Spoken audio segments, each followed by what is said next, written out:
അപ്പം ഇന്നാണ് ഞങ്ങൾ കൊച്ചിക്കാരുടെ പൂരം എന്ന് വെച്ചാൽ ഞങ്ങൾ പള്ളുരുത്തിയിലൊക്കെ താമസിക്കുന്നവർക്ക് ഏറ്റവും വലിയൊരു ഉത്സവമാണ് ഞങ്ങളുടെ വെളിയമ്പലത്തിൽ നടക്കുന്ന ഉത്സവം. സോ അത് ഉത്സവം മാത്രമായിട്ടല്ല, ഒരു ഫാമിലി ഗെറ്റ് ടുഗദർ കൂടിയായിട്ടാണ്. അവിടെ ചെന്ന് പരിചയമുള്ള ആൾക്കാർ മാത്രമേ ഉണ്ടാവുള്ളൂ. എവിടെ തിരിഞ്ഞാലും ആൾക്കാരായിരിക്കും. ദേ പറഞ്ഞു തീർന്നില്ല, ദേ എൻ്റെ കസിൻസ് നിൽക്കുന്നു. അത് നമുക്ക് എവിടെ നോക്കിയാലും ചിരിക്കാനും സംസാരിക്കാനുള്ള ആൾക്കാർ അവിടെ ഉണ്ടാവും സത്യം പറഞ്ഞാൽ. പിന്നെ ഇത്തവണ ഉത്സവത്തിന് കുറച്ച് സ്പെഷ്യലായിട്ടുള്ള സംഭവം ഞങ്ങളുടെ എസ്പെഷ്യലി ഭയങ്കര കുറേ കമ്മലുണ്ടായി. കമ്മലെന്നൊക്കെ പറഞ്ഞാൽ എനിക്ക് ഭയങ്കര വീക്ക്നെസ് ആണ്.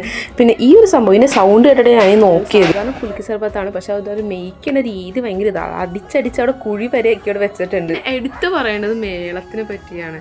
ഞാൻ യൂഷ്വലി ആയിട്ടാണ് പോയി കാണുന്നത്. ബട്ട് ഈ തവണ എൻ്റെ കസിൻ വന്നിട്ട് പറഞ്ഞു മേളം അത് എക്സ്പീരിയൻസ് ചെയ്യേണ്ടത് തന്നെയെന്ന്. മേളത്തിൻ്റെ അങ്ങാടെ പോയത് മേളം വെറുതെ പൊളി സംഭവമായിരുന്നു, എനിക്കൊന്നും പറയാനില്ല. പക്ഷേ ഇല്ലേ എൻ്റെ കണ്ണു മൊത്തം ബാക്കിലേക്കാണ് ആനയിലായിരുന്നു. ആനക്ക് നല്ല ആട്ടമുണ്ട്. അപ്പോൾ എനിക്കൊരു പേടിയായിരുന്നു ആന എങ്ങനെ ഇടയോ. നല്ലൊരു മേളവും നല്ലൊരു വെടിക്കെട്ടും ഒക്കെ എക്സ്പീരിയൻസ് ചെയ്ത് ഈ വർഷത്തെ വെളിയമ്പലത്തിൽ ഉത്സവം കഴിയും.